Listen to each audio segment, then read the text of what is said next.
welcome to this week's episode. I'm Paula Williams. John Williams here. And we are ABCI, and ABCI's mission is to help you folks out there sell more of your products and services if you're in the aviation world. Absolutely.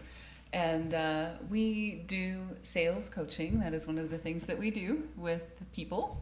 And as people who do something for a living, we have this little problem, and that is that we have a hard time taking off that hat. If you've ever tried waiting tables, you know how you have a hard time switching that off and not passing judgment when you go to a restaurant as a customer. Sometimes you just want to take the waitress under your wing and say, listen, you can save yourself 47,000 steps a day if you change the way you do this one little thing, right?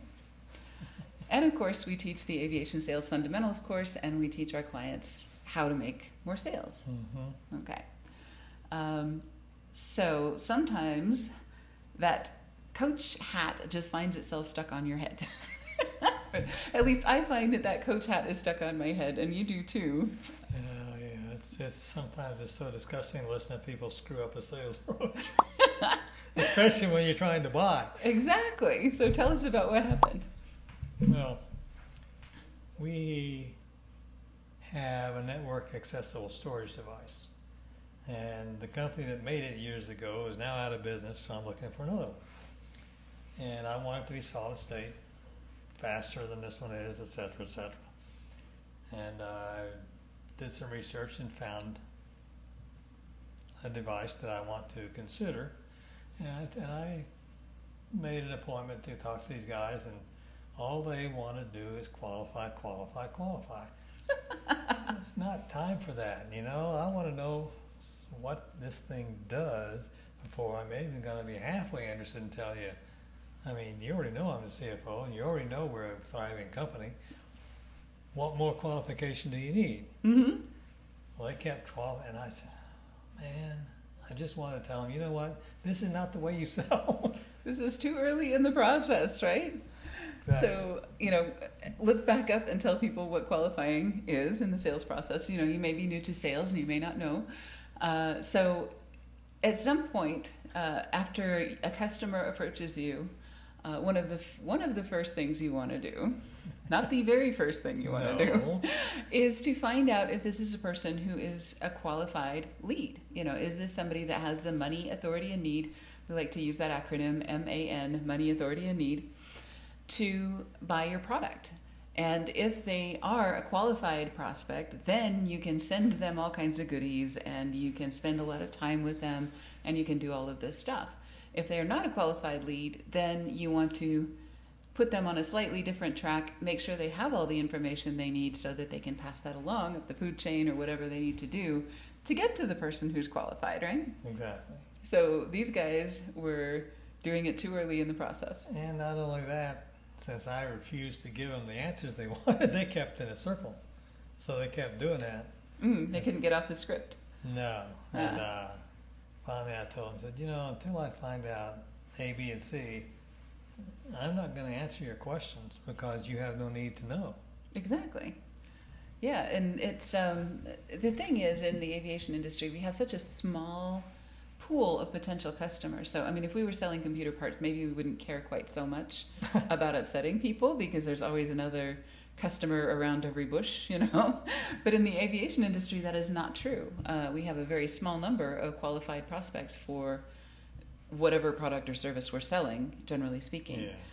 Yeah. So a lot of the people that we talk with are not going to be qualified, but they're going to be influencers of the people who are qualified, or assistants or researchers or receptionists, or somebody who is doing the legwork for the people that are qualified. Yeah. And we want to treat everybody well because it is such a small world. So you never come out and say, do you have the money, authority, and need to buy my product?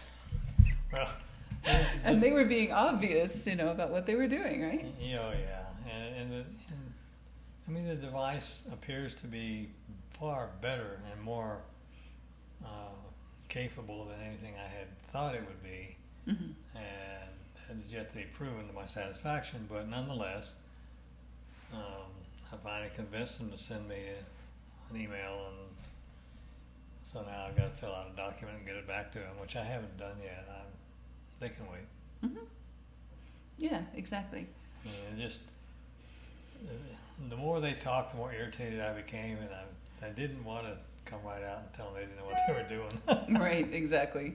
Your sales But process I felt needs some like work, right? Let me tell you how to do this so that you will do this better in the future. We'll do us both a favor, right? Exactly. But that's not our job. So, No. but with you guys, it is our job. So, That's right. you know, some of the ways that you can qualify people without being obnoxious about it are to maybe ask, you know, so is this something that you are going to need right away? Do you need to set up an appointment soon? Who else should we involve in that? Who else is going to need some information? Can we send more than one packet to your location? You know, there's lots of ways to find out if this person is making the decision, if they're part of a group that's making the decision. You know, just you want to be on their side, Yes. not set up an antagonistic relationship. Right? Exactly. So, and you can do that by saying, you know, so what are you going to need in order to make a good decision about this? We might not be the right choice for you. Exactly. And if you say that up front, it takes the, it takes the weight out of the whole conversation. Mm-hmm. It just unfreights the whole thing. So now you're just two guys trying to solve a problem. And then you can go about it and say, well, you know, here's what's going to happen. You know, I can send you some information. We can have a consultation. We can do a demo. These are the things that are available to you to help you make a decision. What do you think is the best way to do this? And then they can guide you through their decision-making process and say, this is how we go about it. And the bigger the company, the more complex their decision-making process is going to be. Mm-hmm. And you can be set up for that, right? Cool. So yeah, don't assume that somebody's not qualified, but also don't try to twist their arm to find out if they are. Exactly. All right. So that's our topic for the week, is just bad qualifying. You know, qualifying is good. Bad qualifying is Bad. bad. All right. Have a great week. We'd love to hear about your experiences as a consumer or as a salesperson with qualifying. Let us know what happened, what you did about it, how it worked out for you. All of that. Good examples are good examples. So Exactly. we'll see you next week. Have a good one. Ciao.